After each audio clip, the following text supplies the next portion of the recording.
అవా ఏంటి ఇక్కడ ఈ గుంటూరు పార్లమెంట్ లో ఈసారి గెలిపేవారు ఇక్కడ జనసేన తెలుగుదేశం బీజేపీ ఉమ్మడి అభ్యర్థిగా పెమ్మసాని చంద్రశేఖర్ గారు పోటీ చేస్తున్నారు.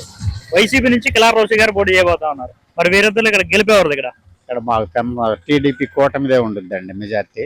పెమ్మసాని గారిది ఉంటుంది. ఎందుకు పెమ్మసాని గారు ఎందుకు పిలుస్తారండి? పెమ్మసాని గారు అంటే టీడీపీ ఇప్పుడు అలయన్స్ రాష్ట్రం వెనకపోయింది కదా వైసీపీ గవర్నమెంట్ 5 సంవత్సరాల కాలంలో.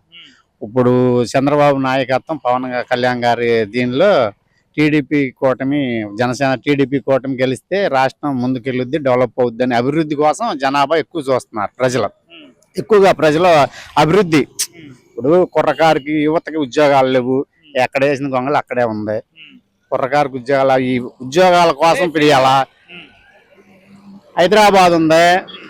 కుర్రాళ్ళంతా మన దీనికి ఉద్యోగాలు అప్పుడు ఆ రోజు చంద్రబాబు గారు ఇచ్చిన ఉద్యోగాలు హైదరాబాద్ లో స్థిరపడిన వాళ్ళు లక్షల్లో ఉన్నారు. ఆ అభివృద్ధి కోసం, ఆ ఉద్యోగాల కోసం యువత కూడా చంద్రబాబు గారు గెలిస్తే రాష్ట్రంలో ఏపీలో డెవలప్ జరుగుద్దని ఇవాళ ఇక్కడ పెమ్మసాని గారు కూడా ఆ కోల వ్యక్తి కాబట్టి పెమ్మసాని గారిని కోరుకుంటున్నారు ఎక్కువగా. ఇక్కడ మా విలేజ్ లో గానీ ఎక్కడన్నా కానీ టీడీపీ కూటమి మాకు బాగా గట్టిగా ఉంది. అయితే ఇక్కడ ఏంటి వైసీపీ ప్రభుత్వం మీకేం నచ్చలేదు అంటారు? ఇక్కడ వైసీపీ వల్ల అంతా అధోగతి పాలయ్యారండి. రైతులు కానీ వీళ్ళు కానీ యువకులు కానీ మొత్తం ఇదైపోయారు కదా. ఏముంది వాళ్ళు లేదు ఇది ఇస్తున్నాడు, 10 రూపాయలు ఇస్తున్నాడు అనుకో, 9 రూపాయలు గాజేస్తున్నాడు కదా. ఏమిస్తున్నాడు? ప్రజల సొమ్ము ప్రజలకు ఇస్తున్నాడు. ఆయన ఇచ్చింది ఏం లేదు కదా. ఇప్పుడు పవన్ కళ్యాణ్ గారు ఉన్నారు, కౌలు రైతు చనిపోయాడని లక్ష కాడికి ఇచ్చాడు. ఈయన గవర్నమెంట్ ఉంది కదా, దీని ఇవ్వచ్చుగా 50,000 కానీ లక్ష కాడికి కానీ. ఈయన ఎందుకని కూడా ఈయన సొమ్ము ఇవ్వడం ఇట్లా పవన్ కళ్యాణ్ గారు వల్ల అట్లా ఇవ్వచ్చు కదా. అట్లా రైతులు అట్లా టీడీపీ జనసేన కూటమి కోరుకుంటున్నారు ప్రజలు ఇవాళ.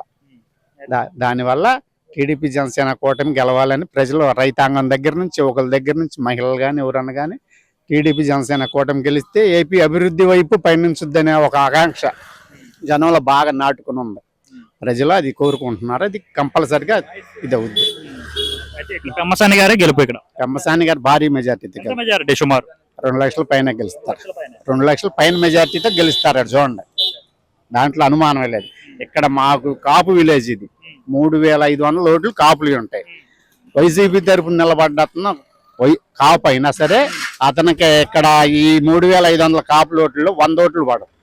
మరి ఇక్కడ కాపులకి అయిపోవడం ఏంటి? ఇక్కడ కాపులకి ఇస్తామంటే వైసీపీ తరఫున కాపు కాదు, నా తమ్ముడు నిలబడ్డా నేనని, నా కొడుకు నిలబడ్డాయని. నేను ఆ వైసీపీ ప్యాన్ అనే దాన్ని జనం వ్యతిరేకిస్తున్నారు.